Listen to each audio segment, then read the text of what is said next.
Olá pessoal, tudo bom com vocês? Meu nome é Verbena Pires e eu sou psicanalista, especialista em psicoterapia psicodinâmica dos transtornos de personalidade multidisciplinar, tá? Sou especialista em saúde mental, especialista em psicanálise infantil e também possuo curso de psicanálise forense, entre outros cursos, tá? Então, gente, hoje o nosso tema vai ser sobre ideias de referência, síndrome do pânico e dinâmica narcísica, tá? Mas antes de ir pro vídeo, pessoal, gostaria que vocês passassem aqui embaixo, né? E se inscrevessem no canal, dessem um like no vídeo, assistissem o vídeo até o final, clicassem no sininho para você receber novas notificações de vídeos e também compartilhasse, né, pessoal, aí com as pessoas, com os amigos, com a família, para que esse vídeo se torne conhecido, essas informações para essas pessoas, tá bom? Então vamos lá para o vídeo, tá? Gente, vocês já ouviram falar sobre ideias de referência? Ainda não? Então tá, vou falar aqui um pouquinho para vocês terem uma ideia de como que funciona, tá, gente? Então, gente, a ideia de referência, né, é quando a pessoa, ela acredita que tudo que as outras pessoas estão falando é a respeito dela, tá? Então, isso acontece muito na dinâmica narcísica, pessoal, numa família disfuncional narcisista com um bode expiatório, né? Porque esse bode expiatório, ele é uma pessoa que ele é praticamente isolada da família, tá? Ele é isolado pelos familiares da família, né? Principalmente pela mãe narcisista, né? E a mãe narcisista, ela induz esse comportamento dos irmãos também fazerem isso com o filho bode expiatório, tá? Então, o que que acontece? Acontece um isolamento dessa filha ou desse filho bode expiatório, dessa criança, né? Desde lá, desde muito cedo, tá? Então acontece muitas vezes de essa família isolar essa criança ou esse jovem ou esse adulto, né, de todas as decisões familiares, inclusive financeira, tá? Em que essas pessoas acabam obtendo todo o monopólio financeiro, inclusive desse bode expiatório, né? E esse bode expiatório não fica sabendo de nada o que está se passando dentro da família, tá? E ele se sente como, gente? Ele se sente completamente rejeitado, né? E daí vem surgir a síndrome do pânico, que eu vou falar um pouquinho mais na frente para vocês entenderem, tá? Então, o que que acontece com ele? Ele enxerga isso como um, um falso amor, né? Que não existe amor de verdade nessa relação dele com esses familiares, né? Então ele se sente uma pessoa não amada, uma pessoa não vista, né? Uma pessoa não reconhecida dentro da família, causando inclusive o não pertencimento nessa criança, né? E ele vai se tornar um adulto em que ele acaba que se isolando de todos na fase adulta e até causando problemas no seu trabalho, né? Que ele não vai conseguir ter uma relação estável com essas pessoas do trabalho. Então isso acaba que prejudicando toda a vida dessa pessoa, né? Causando muitos traumas. Então, essa pessoa, ela presume o quê? Né? Que todas as vezes em que esses familiares se afastam, somente eles e ela sempre está fora desse ciclo, ela presume que essas pessoas estão falando dela, né? E muitas vezes realmente isso acontece, muitas vezes realmente ela pega essas pessoas da família falando dela, né? Difamando essa pessoa, tomando decisões por ela, tá? Então o que que acontece? Essa pessoa acaba criando dentro dela um medo imenso de não ser amado, de não ser aceito, tá? Então, isso acontece muito nas pessoas que têm problemas de síndrome do pânico e nessas pessoas que são bode expiatório dessas dinâmicas narcisistas, certo, pessoal? E é daí que vem a síndrome do pânico, né? Que muitas pessoas me perguntam, Verbena, de onde é que vem o pânico, de onde é que vem esse sentimento de medo, esse sentimento de pavor, né, de estar no meio de pessoas, né, de estar lá fora, eu me sinto mais seguro dentro da minha casa.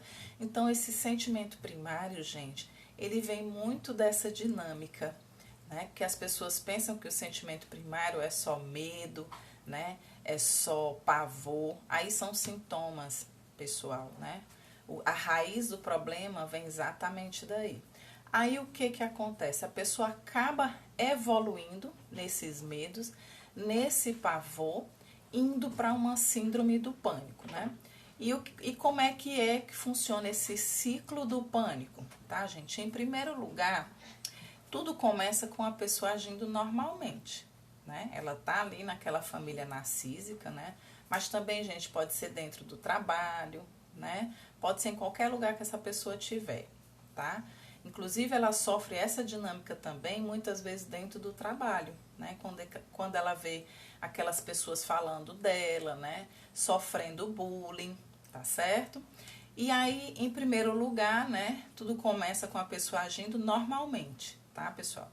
Em segundo lugar, os órgãos sensoriais percebem esse perigo. Então, essa pessoa, ela vai ver essa situação como perigo, né? O que será que estão falando de mim?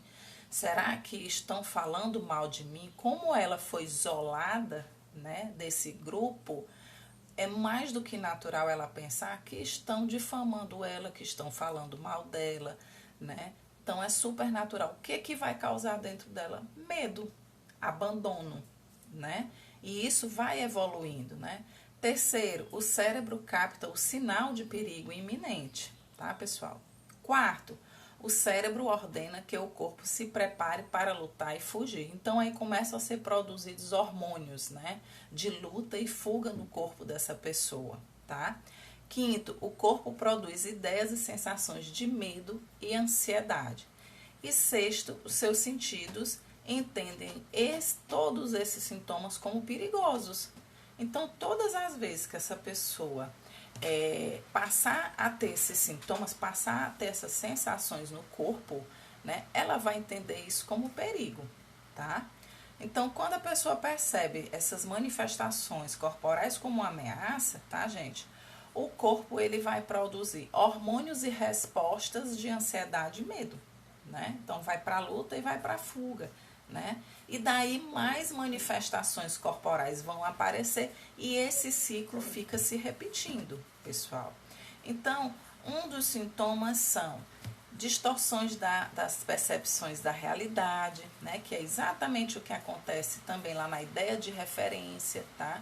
Então, toda vida que essa pessoa ela for estar num local ou em algum ambiente em que as pessoas vão se afastar dela, mesmo que não seja para falar dela ou para ter ela como referência no assunto, né?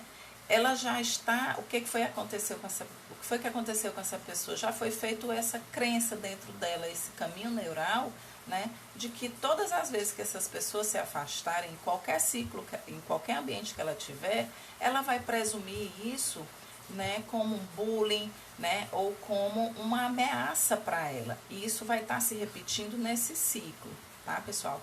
Então, gente, é muito importante, desde criança, que você coloque o seu filho dentro do ambiente dessas reuniões familiares, certo?